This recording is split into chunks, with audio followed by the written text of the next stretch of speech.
I love Omega Supreme. If you've seen my review on the Pangu Toys Omega Supreme, you know there's something about this big chunky Autobot that I adore. So just like my crippling addiction to collecting sound waves, I couldn't just have one Omega Supreme. And that second Omega Supreme I bought for my Legend Scale collection was gonna be Newage Michael. And I'll tell you what, I'm extremely excited to talk about this guy today. What's going on, everybody? It's your boy Speakerhead, and today we're gonna be talking about the Newage Omega Supreme.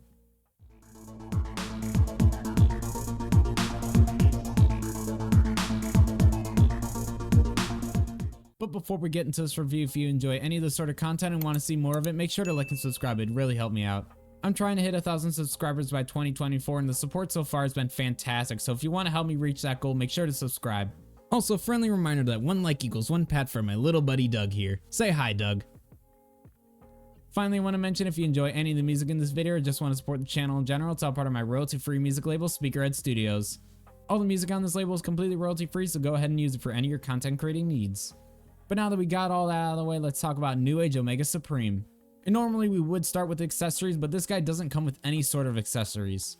The only thing in the box is going to be the figure and the instructions. But considering he's around $170 to $250 plus depending on where you buy him, I'm totally fine with this Omega Supreme not coming with any accessories considering how expensive he already is. Which means we can just get straight into this amazing Omega Supreme. And to start off, let's talk about the overall sculpt of this guy. So when it comes to the sculpt of this Omega Supreme, I absolutely love it. It's so simplistic but has so many little fine details on it that I really love. Starting with the head, I absolutely love the sculpt of the overall head and the face. For the shoulders, they're fairly simplistic in design, that's totally fine. However, I'm not a huge fan of the exposed gray paint on the shoulders. It honestly is a bit of an eyesore and does look pretty sloppy in my opinion. So I wish Newage could have designed the shoulders a little better to make that gray not exposed. Moving to the lower arm, not a lot of sculpt on the bicep, but there's a decent amount on the actual rocket. So for the left and right lower arm, they're generally going to be the same sculpt. The only main difference I can see in the overall sculpt is going to be the obvious claw hand versus the missile tip. Even though that sculpt on the arms isn't anything crazy, I do think it adds to the character a lot. Talking about the chest, I really like all the fine details that Newage added to this Omega Supreme. Just all the little fine sculpt work on the front and the sides just really makes this figure look awesome. And it does make the figure more interesting to look at if you do go in for a closer look. And considering he's such a large Legend Scale figure, you can actually see all this sculpt work from a fairly good distance away. I also think having that red transparent piece on the front is a really nice touch, it looks fantastic. And then something awesome that Newage actually sculpted in is going to be his little nipple missiles. I think the sculpt on these little missiles look fantastic, and I'm really glad that Newage added this neat little feature. And then quickly flipping to the backpack, I really do love the sculpt work on that as well. I really like that sculpted jetpack on there, it looks really nice. And then I also do love the tiny bit of sculpted detail on the rails. But overall, I think Newage did an excellent job with this torso, I really love it. When it comes to the lower torso, there's going to be a tiny bit of sculpted detail, mainly on the sides and back, but overall there's not really going to be any there. Then finally moving to the lower legs and feet, the front of them are going to be pretty plain, but the sides of them have a decent amount of sculpted detail. And something I want to mention about the feet of this guy is there's actually a decent amount of sculpted detail on the bottom of the feet. In fact, I almost want to say this is one of the most detailed sculpted parts of the figure. And it really does look awesome, I love the look of it. And those three little dots on the bottom of the toes are actually little rubber pieces, which helps with stability, which is awesome. So when it comes to the sculpt of this Omega Supreme, it looks fantastic. Other than the nitpicks about the shoulders, I think Newage did an amazing job. I can't get enough of this figure.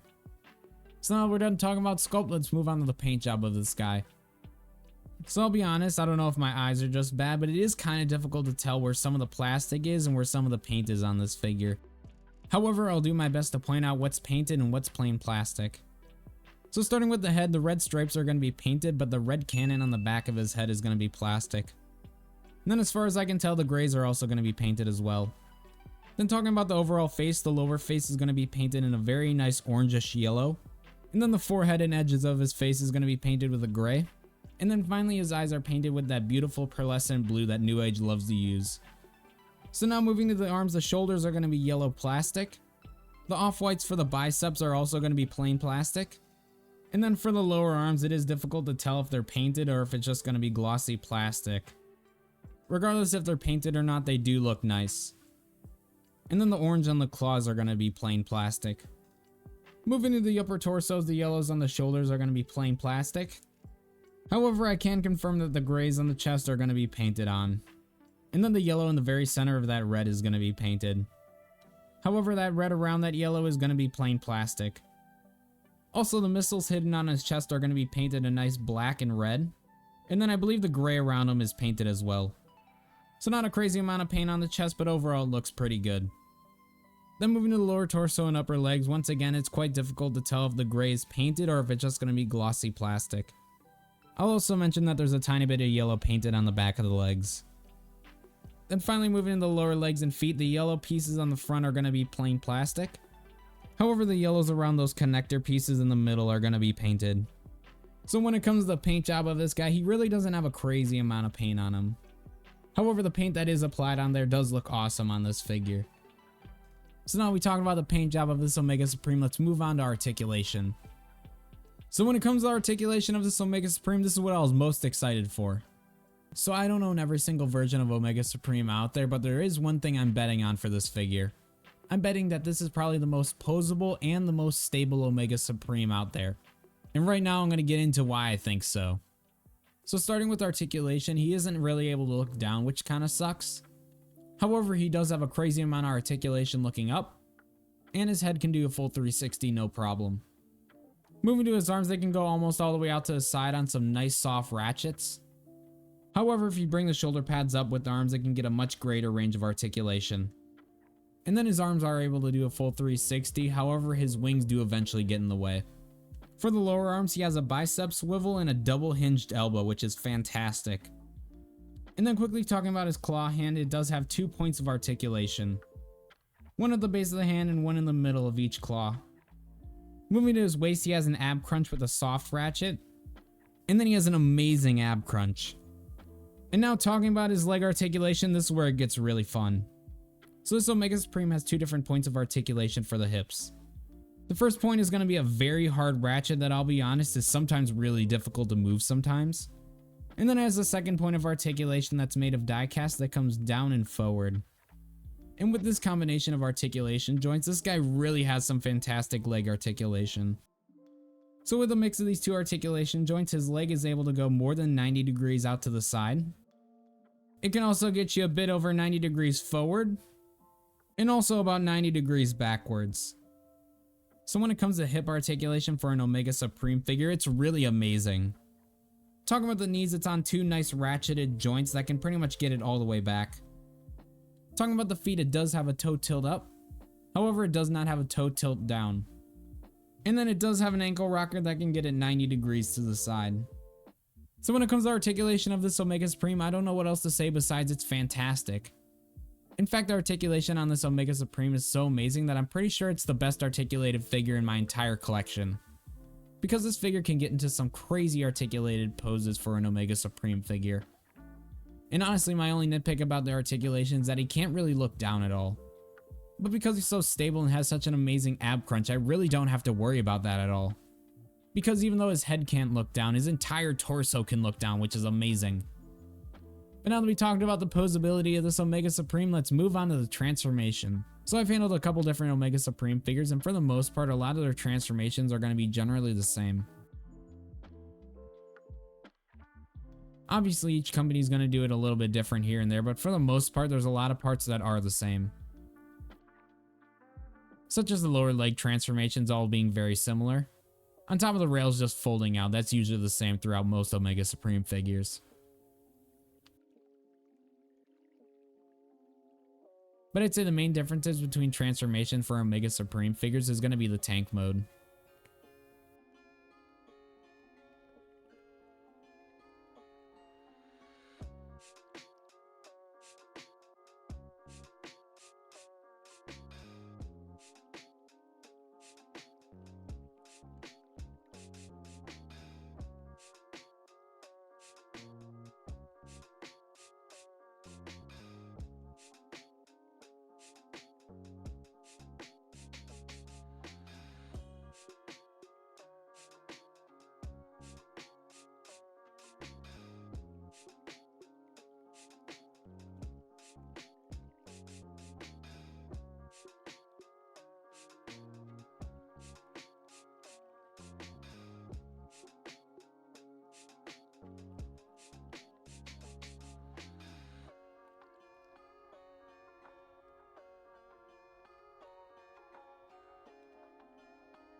Then talking about the transformation for the rocket, it's fairly simplistic but also pretty clever.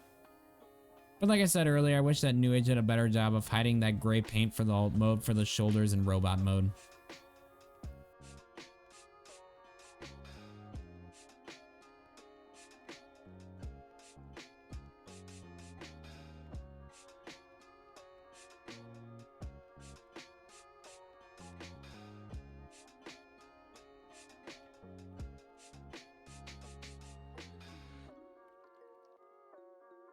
The tank transformation for Omega Supreme figures is generally going to be the most unique part about them.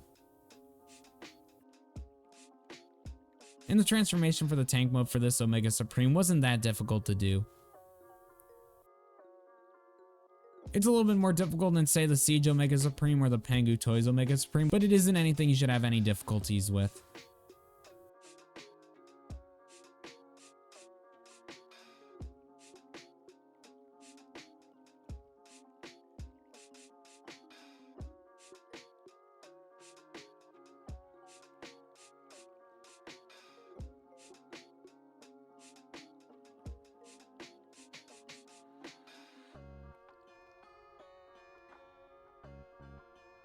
But I do think the transformation for this Omega Supreme is pretty fun.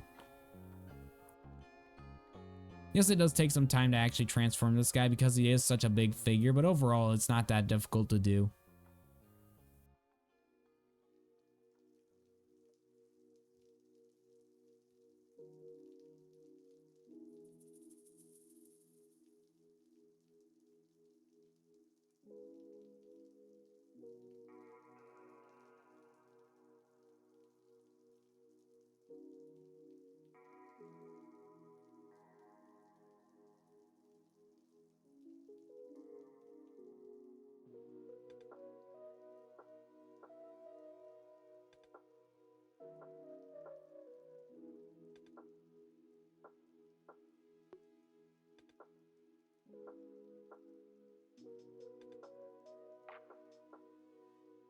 And then when you're done transforming this guy, he does come out to a pretty awesome looking base mode.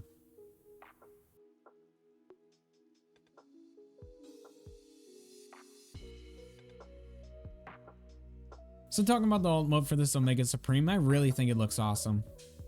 One thing I really like is how large the rocket is for this Omega Supreme. For example, the rocket on the original release of the Pangu Toys Omega Supreme is really stumpy. So comparing that rocket to the Newage rocket, I think the Newage rocket just looks so much better. And then of course the main thing that everyone talks about when it comes to the alt mode of this Omega Supreme is that the tank is actually able to drive on the tracks. So I didn't end up getting the batteries to actually make this thing drive on the tracks, but I'll show you a general rendition of what it would look like. Oh boy, doesn't that look awesome. Wow, isn't that just neat. I think it's a pretty cool feature, but I honestly don't think I'd ever use it, so that's why I didn't end up getting batteries for it. But it is a nice feature to have with this Omega Supreme. Since I mentioned the tank, let's quickly talk about that as well. When it comes to the tank mode of this Omega Supreme, I think it looks pretty awesome. I like how his head is in the actual cannon. I think it looks a lot better for the tank mode. I don't have a crazy amount to say for the tank mode, but I think it really does look awesome. But when it comes to the overall base mode for this Omega Supreme, I think it looks pretty sweet. And the fact that it has the feature that the tank can roll around the tracks is pretty awesome as well. I know for a lot of people who had the original G1 toy for Omega Supreme, it's like bringing back their childhood. So like I said, I think it's a pretty awesome alt mode for Omega Supreme. So even though it isn't crazy different from many other Omega Supreme figures alt modes, I think it is an overall solid base mode. So now that we're done talking about alt mode, let's get into my final thoughts for this Omega Supreme. So if it wasn't obvious with how I was talking about this Omega Supreme, I absolutely love this thing. I know I've said that about a lot of other figures, but I really do love this figure. He might be lacking a little bit in the paint department compared to other Newage figures, but he makes up for it in so many other ways. For starter, like I said, I absolutely do love the sculpt of this Omega Supreme. I think he just looks awesome and he represents the character extremely well in the legend scale. And then for his articulation, I don't know how much I can talk about how amazing it is. Whether you're talking about his double jointed elbows, his amazing ab crunch, or his amazing leg articulation, he just has so much fantastic articulation points. And like I said, I'm pretty sure he's one of my most articulated figures in my collection. And that's even compared to my 3-0 Soundwave, which its main point is to have amazing articulation since it doesn't transform. One other thing I really love about this guy is how stable this guy is. Once you get him into a position, he really isn't moving because of all the ratchets in him. And then with those tiny bits of rubber on his feet that I mentioned before, even though they are really small, they really do help with his stability. And then the last thing I'll mention is that this guy is a really big and heavy figure. Like so big that I joke around with people wondering if it even is a legend scale figure, considering it's bigger than my MP figures. But besides it being a really big figure, it's also got some decent weight to it considering it has die cast in it. So as much as I can keep going on and on about how I love this figure, I'm going to end it with I highly recommend getting this guy. This guy is hands down the most impressive legend scale figure that I've personally handled, and I know anyone who gets him will not be disappointed. But guys, that's going to be my thoughts on Newage Omega Supreme. Let me know what you think down below. Let me know if you already have this Omega Supreme or if you plan on picking him up. Also, let me know down in the comments below if you want me to do a comparison between this guy and the Pangu Toys Omega Supreme. But once again, if you enjoyed this content and want to see more of it, make sure to like and subscribe. It really does help me out. Finally, once again, if you enjoyed any of the music in this video or just want to support the channel in general, it's all part of my royalty-free music label, Speakerhead Studios, link in description. But that's going to be it for me, guys. I appreciate you checking out the video, and I'll catch all y'all in the next one. Peace!